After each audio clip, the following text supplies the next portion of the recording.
Two balls and a strike to count on Taylor. Reyes fires, swinging a drive, deep left field. This is way back. Walk the walk. Rip Taylor. What's up, everybody? Welcome into DodgerHeads, presented by DodgerBlue.com. My name is Jeff Spiegel, joined today by Matt Moreno, and we are continuing our series of breaking down ESPN's positional rankings today, talking shortstops. One Dodger shortstop on the list is gone this offseason. The other remains Trea Turner, ranked number 3 by Buster Olney over at ESPN.com, coming in behind Carlos Correa, who finished first, and Fernando Tatis Jr., who finished second. I always ask the question, Matt, overrated, underrated, properly rated, Trea Turner at number 3. How do you feel about this one? It feels okay. I think if anything, you could argue he belongs, top 2. I think Fernando Tatis Jr. is, more or less the consensus number 1 shortstop in the game right now, and that's fine. I don't know. I know there are some questions defensively, and I think those are fair. Yeah. And I think he sort of gets the benefit of the doubt there. But with Trea, second or third, I wouldn't argue too much. I know you feel a little bit differently, especially with who's number 1 on this list. Yeah, I'm with you on Tatis. When it comes to defense, like if you're a Trea Turner guy, you're not going to be defending Trea Turner defensively. I think he's league average. I think Tatis is sort of a roller coaster. He has moments that are way below average and then moments that are way above average. I think Tatis ahead of Trea Turner, you're going to get no complaints from me. The fact that Carlos Correa is ahead of both of them, to me, is comical.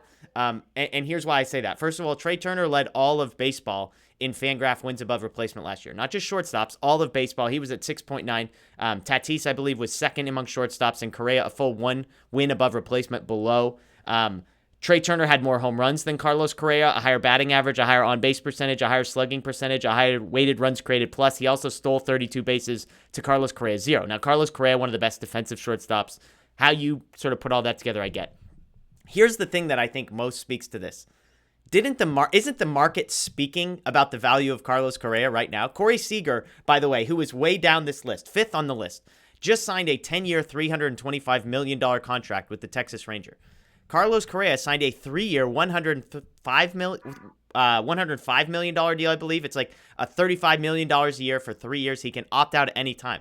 To me, the market has spoken about Carlos Correa. The teams in the league have looked at him and said, this is what we think you're worth. And he turned down a 10-year, $270 million deal. That was the biggest deal reportedly from the Detroit Tigers. So the Detroit Tigers say, we think you're $50 million less valuable than Corey Seager is to us. We don't know if they made that deal, but that was the biggest deal Seager got, of course. So to me, that's the part that I just don't struggle. Like, the market has spoken that Carlos Correa does not belong atop this list. He is worse offensively by any metric you look at. Yes, he's better defensively, but even wins above replacement, which puts it all together, according to Fangraphs, there is a sizable gap between Trea Turner and Carlos Correa.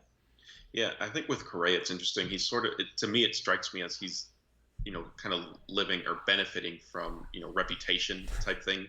But then you can also argue like that reputation is clearly tainted by, the cheating scandal that the Astros were operating. Totally. So, I'm not going to sit here and say that without that he's a terrible hitter or a terrible player. I think he's still very good.